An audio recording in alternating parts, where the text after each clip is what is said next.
Welcome back to Job chapter 31, where we continue with this oath of innocence of Job, where he again defends his integrity to the very last breath.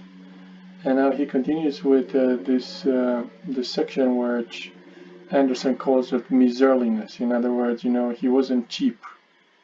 He cared about the poor. Let's see what exactly he says in this particular section. So he says this: אם אמנע מחפץ דלים ועיני אלמנה אכלה ואוכל פיתי לבדי ולא אכל יתום ממנה כי מנעורי גדלני כאב ומבטן אמי אנחנה.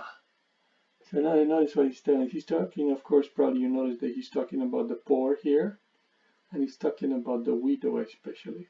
So basically he's saying, if I refused, if I rejected mana, if I rejected, notice again imperfect translated as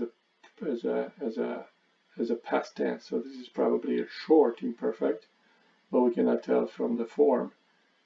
But he says, if I rejected, if I refused from, and here mana plus ma, basically if I denied the pleasure of the poor or the desire of the poor, and the eyes of the widow. Of course, this is eyes in construct. Eyes is a dual, but it's same ending as a masculine plural in construct. And the eyes of the widow, I cause to fail. Kala, this is a hifya. I cause to fail. Ochal.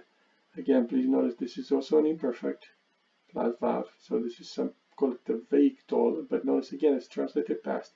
And I ate.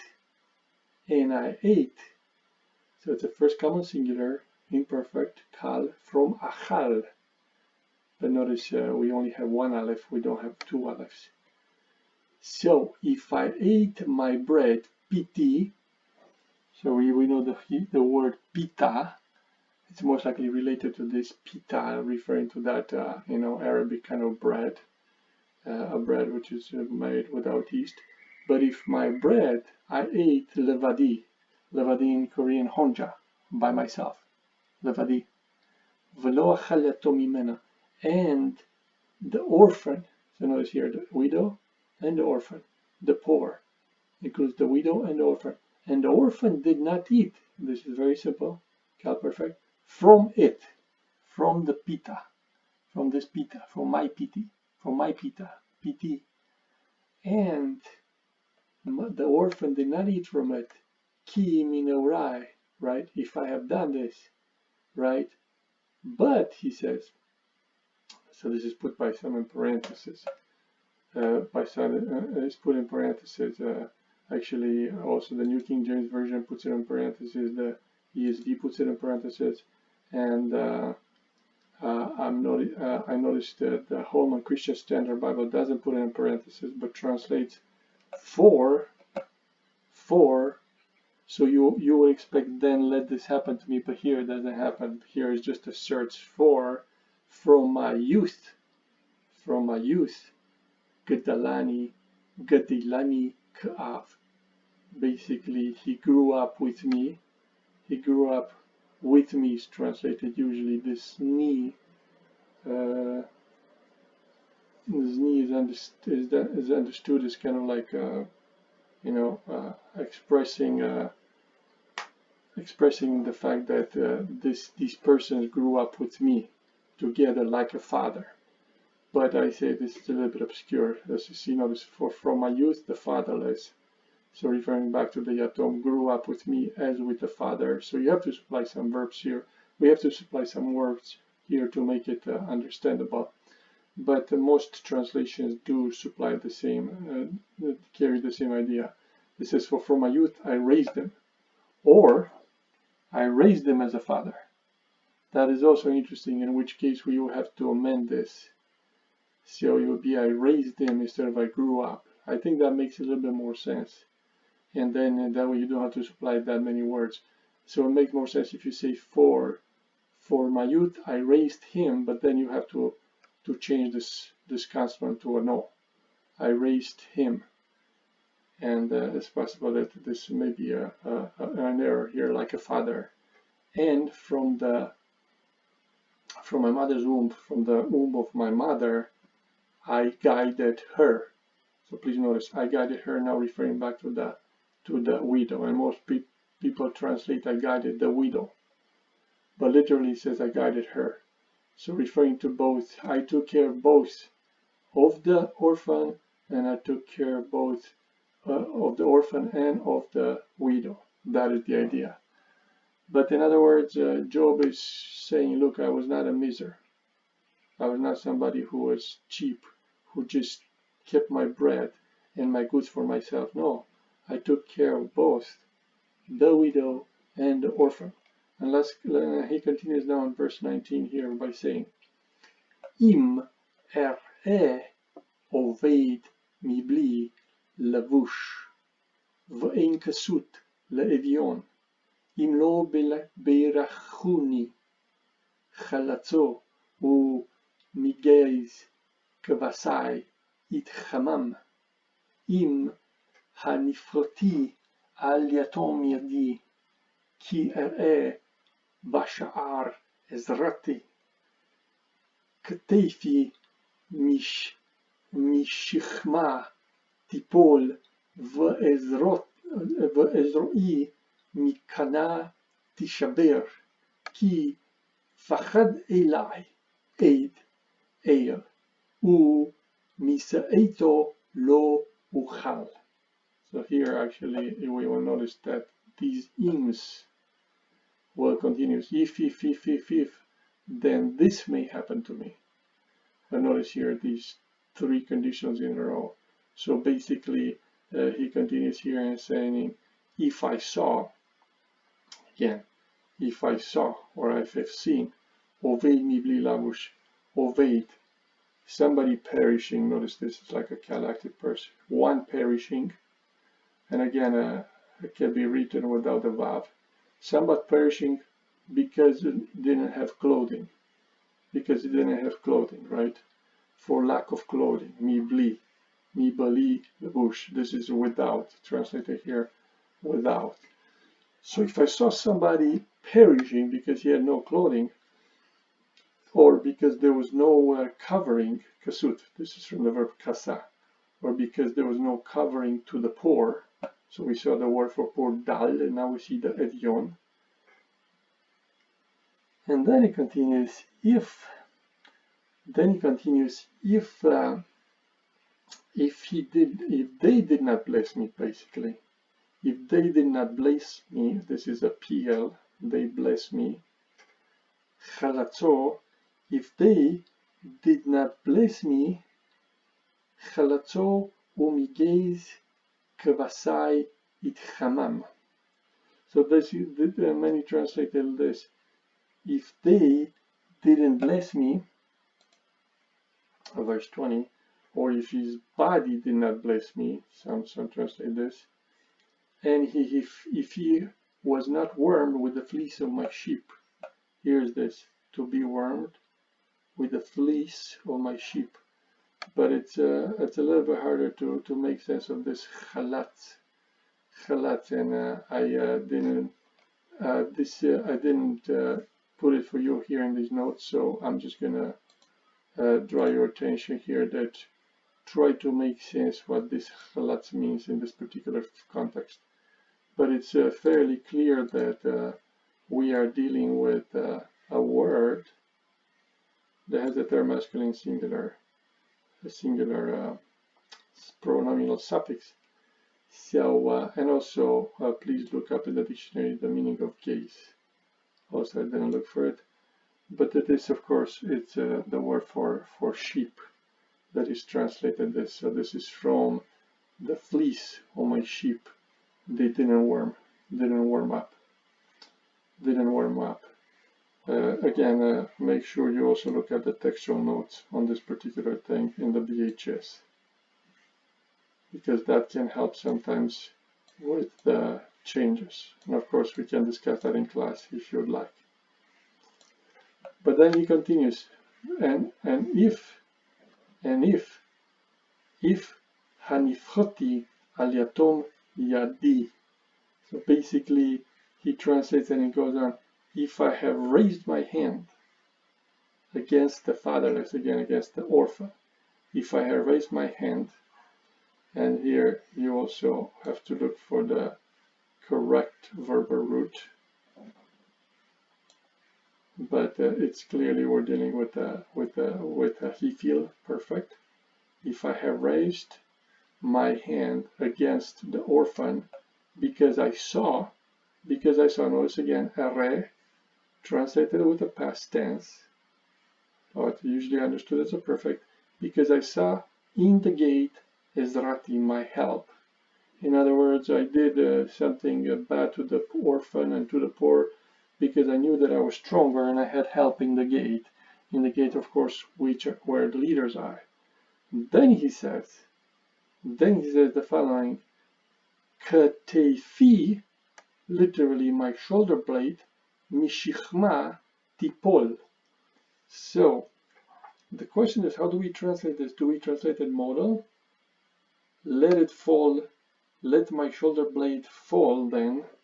Let my shoulder blade fall from my shoulder, from the shoulder, right?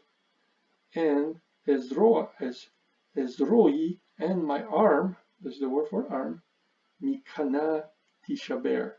So again, let it be broken, shabar, to break. Let it be broken from its socket, from the socket.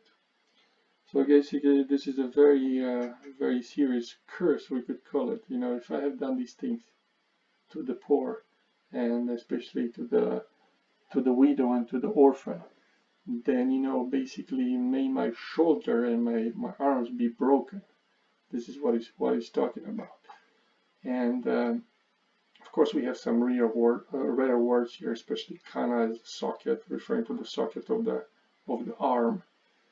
And then he continues, Ki pachad elai eid el. Ki pachad, because the fear of my God, literally, right? The elai eid el. Eid el, more specifically here, is the disaster of God. The disaster of God, the calamity.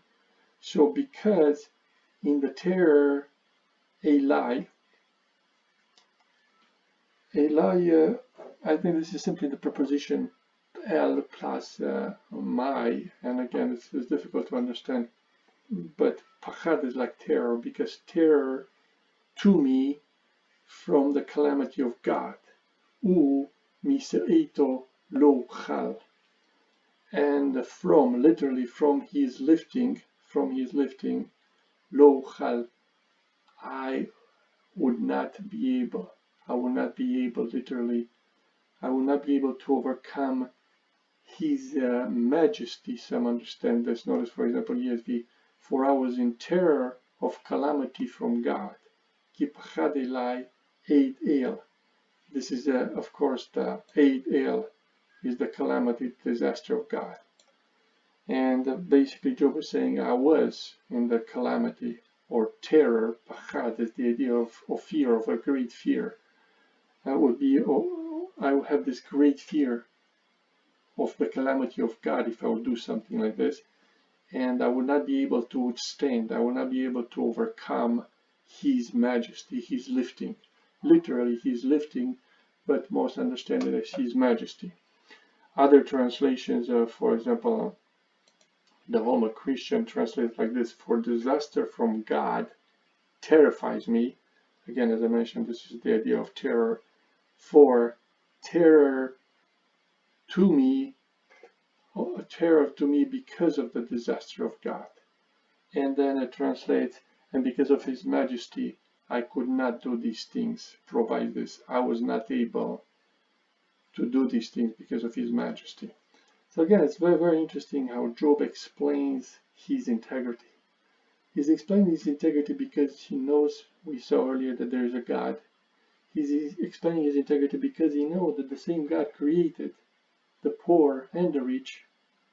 The same God who created me is the one who created the poor, and this, of course, we find in the book of Proverbs. But now he also understands that I cannot do it because of God's majesty. I cannot do these things. I cannot raise my hand against the orphan. I cannot, take things from them, right? So this is basically the idea, but pay special attention to some of these words that I circled for you here. Chalat, try to look at the meaning of chalat, and also gaze, and this verb especially, hanifoti. So now Job still continues, but now he moves from miserliness. So I wasn't a miser. I wasn't somebody who didn't care for these people, but it was actually somebody who cared for them, and somebody who was like a father to the orphan, and I took care also of the widow. But now he continues with avarice and idolatry. So I put these together because there are just a couple of verses, 2 verses here and 3 for idolatry. But notice what he continues and translates as follows. So he says, Im samti zahav kisli, ve laketem amarti miftachi. So literally this is like this. If I put gold, kisli, if I put, or if I set gold, kisli translated as my confidence. So basically, if I made, maybe better in English here, if I made gold my confidence, and also ketem, we saw this another fine gold. If I said miftachi, again my trust. Of course, the verb is batach, to trust. So this is how many translations agree. So basically, if I made gold my trust, or called fine gold my confidence, right? The idea of trust and confidence. I always put this one confidence and this one trust from the verb batach. Im esmach kirav cheli. So basically, again, so it's, notice here it's an imperfect. This is a perfect, but no difference in translation really. So when we notice that this perfect is translated very much like this imperfect, but again, most likely this is a short imperfect. But we cannot tell the difference in the morphology in the present form. If I rejoice, because my strength or my wealth, sometimes it's translated strength, wealth, was great. Vaki kabir matza'a yadi, or kabir is another way to say great. We find it, I believe, also in Arabic and in other Semitic languages, probably also in Aramaic, if I'm not mistaken. So, or because my hand found kabir. Many translate much. I'm trying to see what other translation. So much, or something great. But in this context, it makes more sense to translate much, kabir. Kabir in the sense that it's much, because my hand found much. Im ere or ki yechel. If, again, if I looked at the light, ki yechel. Here again, I looked it up for you, but the word is halal, is a hifiel, and it's translated usually because it's shown. So if I look at the light, or some translate at the sun because it's shown, just again to keep the parallelism here. So this we have the moon, and some translate the sun. Of course, in Genesis, the big light is the sun. So it could be translated just based on the parallelism. If I looked at the sun because it's shown, and the moon because yakar, it was precious, and holeich, of course, active participle kal, because it was moving in its splendor. It's translated by many, because it was moving in splendor. Makes sense, but yakar, it's usually just simply precious. precious, something valuable. And if you look at the translation, I see that they also translate there was moving in splendor, or let's see, the New King James Version translates this 26, or the moon moving in brightness. Brightness, translating yakar as brightness. That's another possibility, but the meaning I think is fairly clear. Basically, I didn't do that. I didn't look at the sun and the moon, which of course in that culture and in most of the ancient Near East at that time, but especially in Mesopotamia and especially in Egypt actually, people worshipped the sun.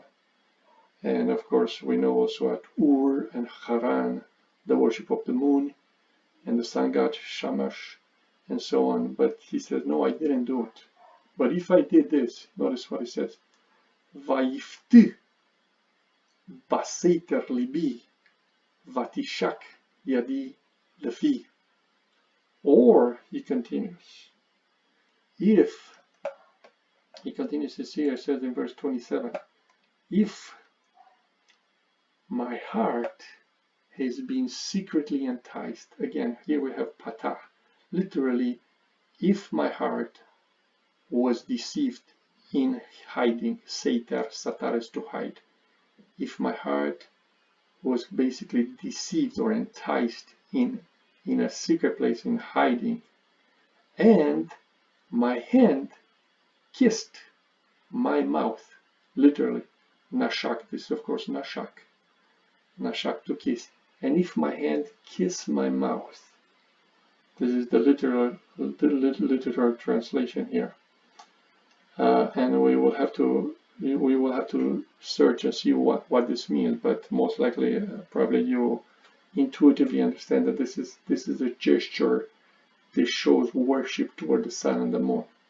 And we have some information, some data from iconography, ancient iconography, that hints that this is a way to worship the sun and the moon.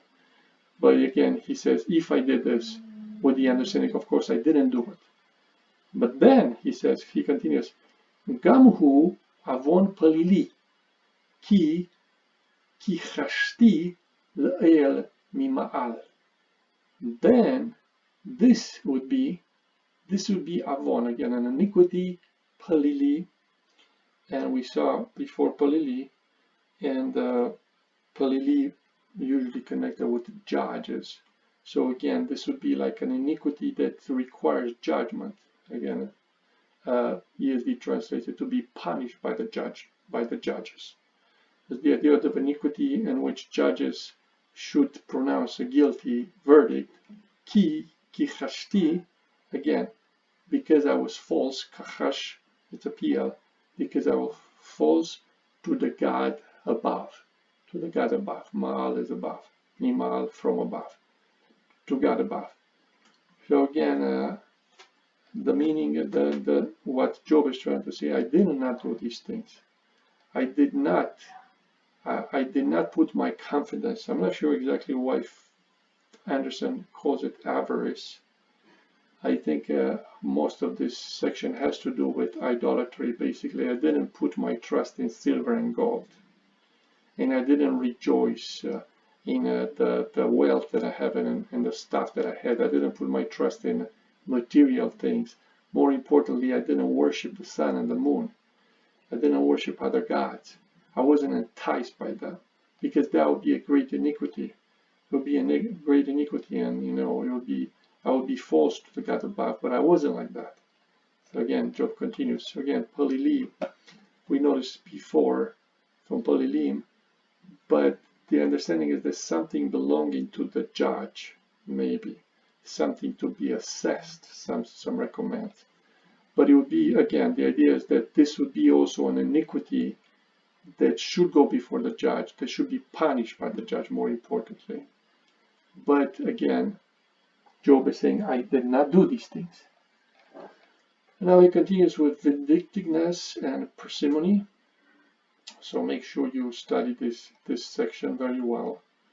And I try to highlight for you some of the most important verbs that you should look at. Most of these verbs are not problematic, But notice the translation of the ESV, if I have rejoiced at the ruin of him who hated me, or exalted when evil overtook him. I have not let my mouth sin by asking for his life with a curse. If the men of my tent have not said, who is there that has not been filled with his meat?